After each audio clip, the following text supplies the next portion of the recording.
ఆయన మాట వినని వారిగా మనము జీవిస్తూ ఉన్నాం. ఇలాంటి సమయంలో మరి ఒక వ్యక్తిని మనం ఎరుగుదుము. ఆదికాండం 37వ అధ్యాయంలో మరి యోసేపు అనే ఒక బాలుడు మరి తన యొక్క అన్నల యొక్క చెడుతనమును తాను తండ్రి వద్దకు తీసుకొచ్చి తాను మాత్రం తన మనస్సాక్షిని కాపాడుకున్న పవిత్రుడిగా దేవుని దృష్టిలో పడగలిగిన బాలునిగా ఉన్నాడు. అలాంటి సమయంలో మరి ఏం జరిగింది అని మనం గమనిస్తే 10 మంది అన్నలు గోతులో పడద్రోసినప్పుడు మరి ఆ గోతి నుండి బయటికి తీసి మిద్యానీయులకు అమ్ముకున్నప్పుడు అక్కడి నుంచి పొతీఫర్ ఇంట్లో అతన్ని బానిసగా అమ్మివేసినప్పుడు కూడా మరి అతను ఏ మాత్రం కూడా భయపడకుండా మరి దేవుని మీద మంచి మనసు కలిగిన వ్యక్తిగా ఉన్నాడు. అప్పుడు జరిగిన విషయం ఏంటంటే దేవుడే అతనితో ఆ ఇంట్లోనికి అడుగు పెట్టాడు అని మనం చూస్తున్నాం.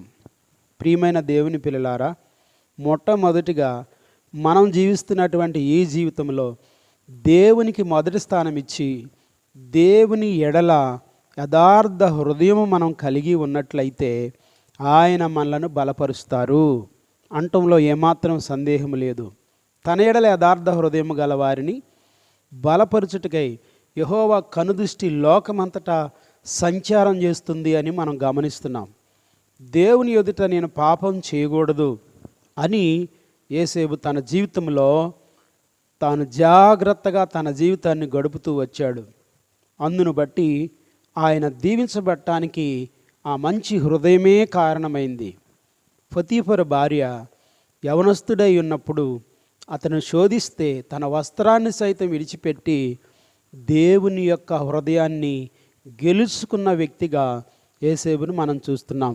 అంత మాత్రమే కాదు, తాను అన్యాయంగా జైల్లో పడవేయబడుతున్నప్పుడు సైతం అతడు జైలు అధికారి మనసు గెలవడానికి గల కారణం ఏంటో తెలుసా?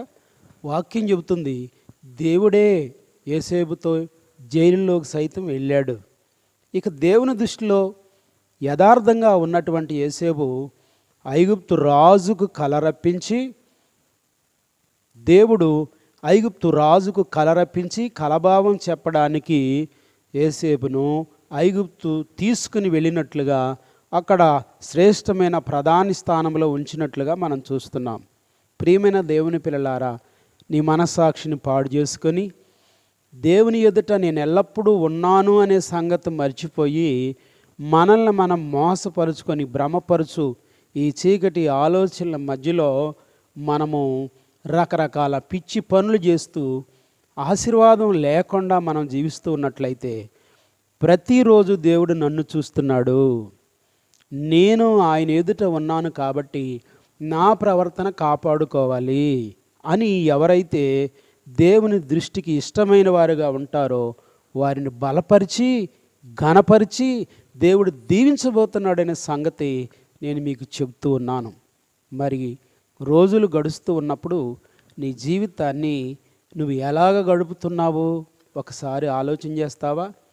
ప్రియమైన దేవుని పిల్లలారా, ఈ ఆలోచన మంచిది కాబట్టి దీన్ని మీ హృదయంలో ఉంచుకొని దేవుని దృష్టిలో యథార్థముగా ఉందుముగాక. దేవుడు మిమ్మల్ని దీవించునుగాక. Praise the lord.